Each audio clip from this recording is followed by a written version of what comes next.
What is going on, guys? JD from New York, WWE Old School Monday Night Raw review for last night's show, January 6th, 2014, and it is cold as a motherfucker here in New York City today, folks. It is fucking 7 degrees. With the wind chill, it is negative 14 degrees. I had a bad morning already. Got a parking ticket for parking too close to a fire hydrant while leaving my girlfriend's house. Okay, so fuck New York City cops. I fucking hate them. It is so cold that I thought I was going to rip my door off, my driver's side door, getting into my car. That's how cold it is. Everything is frozen shut. I'm surprised I even have working hot water. I'm surprised the pipes in my apartment aren't frozen. That's how cold it is in New York City. It's absolutely ridiculous. But I am glad I'm home. I'm in the comfort of my apartment. I got a nice hot cup of coffee. I'm glad we get to talk wrestling today here on Monday Night Raw Review. And I just want to say thank you guys, because last week's News and Rumors, if you guys missed it, obviously the link is down below in the description. But News and Rumors last week, guys, was the most viewed News and Rumors I have ever done. I don't know where the viewers came from. You know, I don't really get viewers like that on my News and Rumors. We got close to 6,000 views on News and Rumors for last week's show, which is fucking unbelievable to me. The highest I usually get is, I don't surpass 2,500 views on News and Rumors, but last week did almost 6,000. Now, I don't know what I'm doing differently. I'm doing the same thing I've been doing week in and week out here, but I just want to say thank you to all the new viewers, the new subscribers who have come over from this channel. And listen, I'm forever grateful for you guys. I do this because I love wrestling. I'm passionate about the product. You know, I want to see it thrive. I want to see it succeed. And, when I come on here and things go well and people enjoy viewing me and listening to me and watching me, it makes me feel good. And I'm glad you guys enjoy it. I'm happy to come on here every week because, I don't have anyone to talk wrestling with.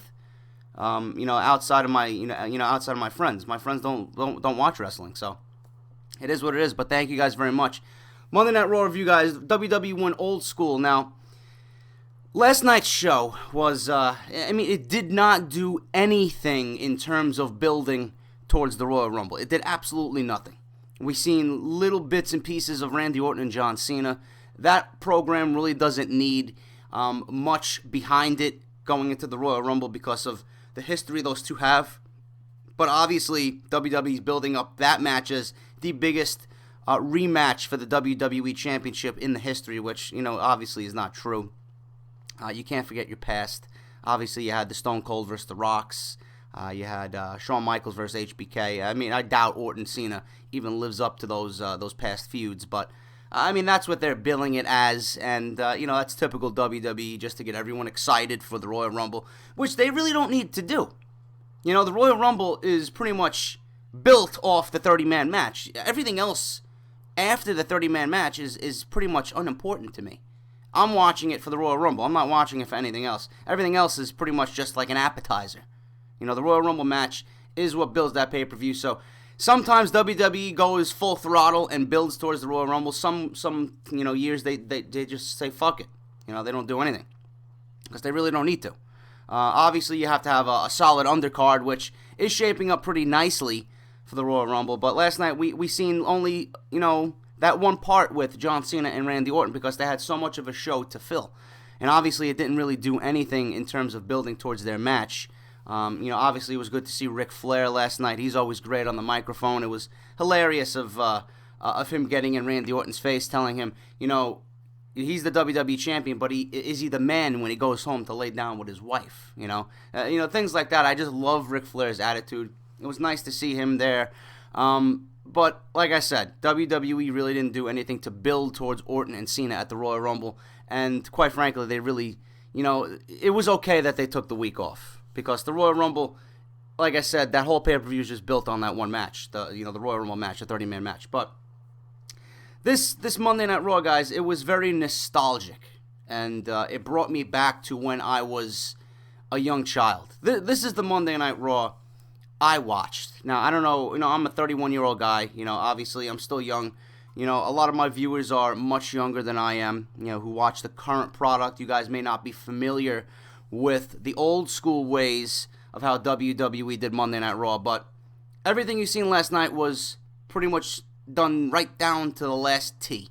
Okay, you had the siren going off. That was the typical siren that went off during Monday Night Raw. I love that. I really wish they'd never done away with that.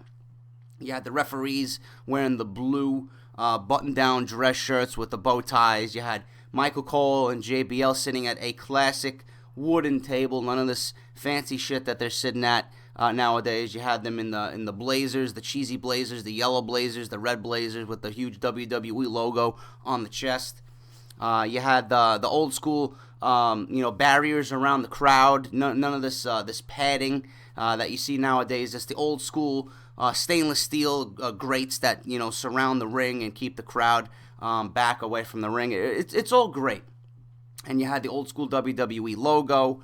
I mean, everything that you seen last night was done back in the day when Monday Night Raw was great, when Monday Night Raw was flourishing.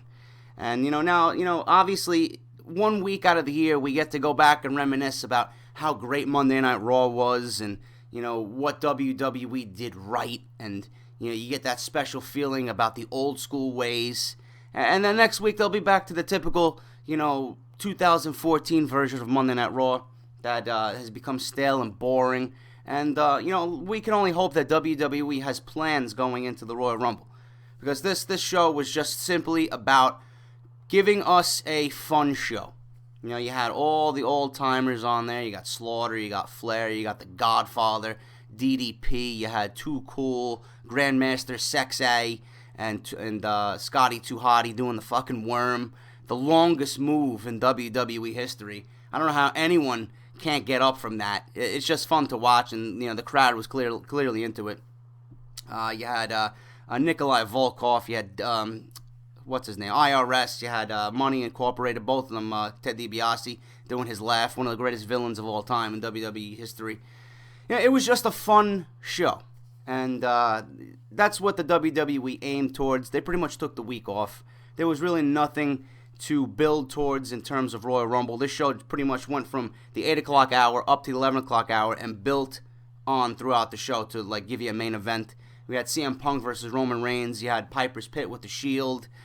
There was a lot of filler in there. Again, we seen another Sin Cara versus Alberto Del Rio match for the how many times have they fought now? What is this, the fucking 7th time in 2 months? Piper's Pit with the Shield was good. Again, teasing tension, or Piper just instigating tension between the Shield. He's pretty much just pinpointing what we all know.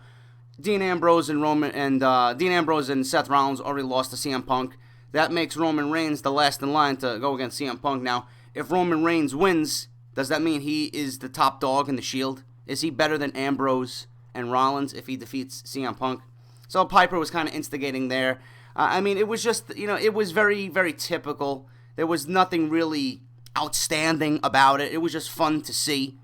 So obviously, like I said, they built from the 8 o'clock hour simply up to the 11 o'clock hour and nothing more. They had no Royal Rumble intentions here besides the announcement of Batista. They're shoving Batista down our throats, which is kind of scary to me, to be quite honest with you, because I honestly think that the WWE might be setting up a Batista win.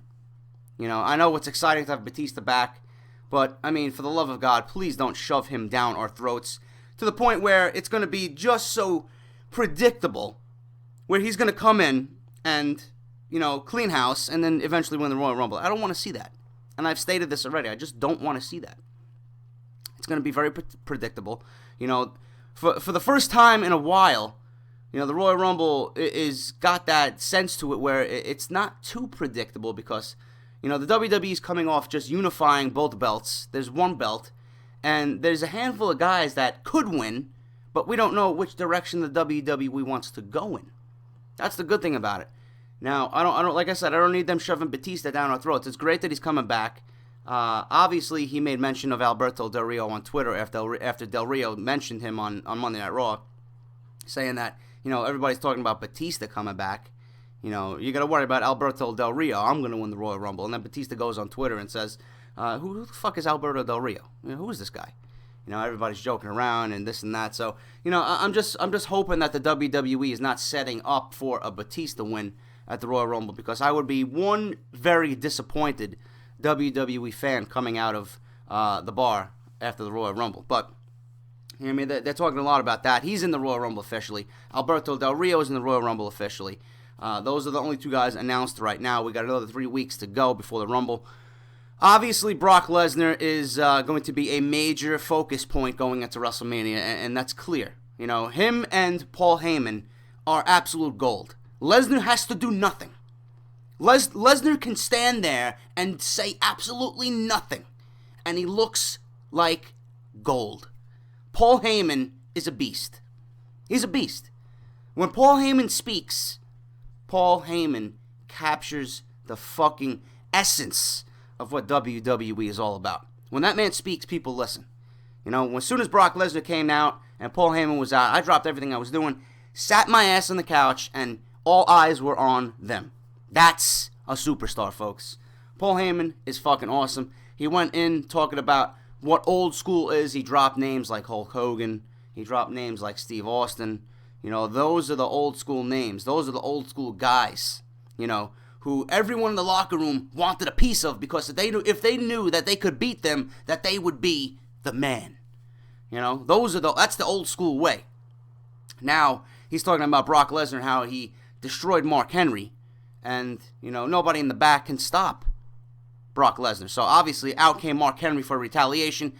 That didn't go Mark Henry's way, as Brock Lesnar got the Kimura lock on him, literally destroyed him once again. Mark Henry is out of commission. I don't know what's going on with Mark Henry, but this whole angle puts Mark Henry on the shelf, and now they introduce what the rumors have been saying, which seems to be true.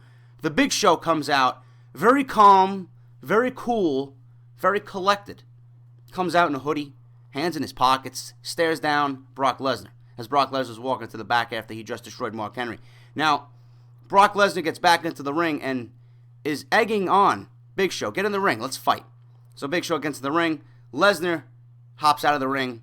And my best friend's texting me, oh, look, Brock Lesnar's a pussy. No, Brock Lesnar's not a pussy. Brock Lesnar's playing this smart.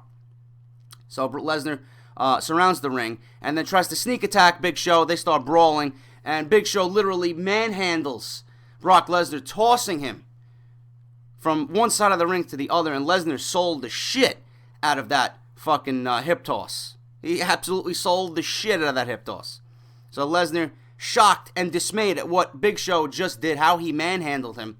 And obviously this is going to be setting up a Big Show versus Brock Lesnar program going into the Royal Rumble. Now the reason why that they're doing this is because Big Show is a big motherfucker. He's a big name, he's a big guy. I necessarily am not a fan of the Big Show, but if he does the job to Brock Lesnar, if he does what his job is intended to be, and he gets destroyed by Brock Lesnar at the Royal Rumble, that's only going to set up Brock Lesnar for WrestleMania as being the ultimate fucking destroyer. He's a beast, which needs to be done. Whether he fights Cena, whether he fights Orton, whether he fights The Undertaker, whether he fights Goldberg, whether he fights Batista.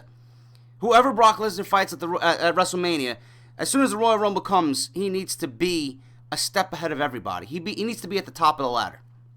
You need to utilize Brock Lesnar to his full potential, and WWE seemed to fail. They failed to do that when he first came back. You know, we're all excited that he's there. I'm glad he's there. I hope he never goes away. He's one of my favorite guys on the roster. But Lesnar needs to look like an absolute fucking unbeatable force going into WrestleMania. I would, I've been lobbying for Daniel Bryan to be WWE champion. If Daniel Bryan is not WWE champion, I would give the fucking belt to Brock Lesnar, to be honest with you. Do you know how much money WWE would make if Brock Lesnar was your WWE champion? That would be fucking epic. That would be off the wall, fucking unbelievable.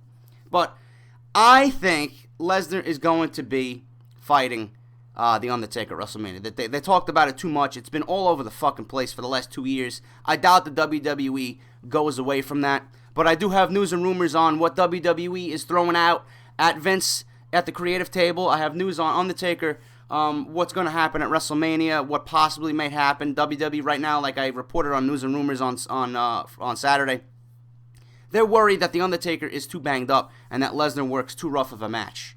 So WWE is throwing out different ideas to Vince, and I got a few of those ideas ready for News and Rumors, guys. We're going to talk about that on Saturday morning.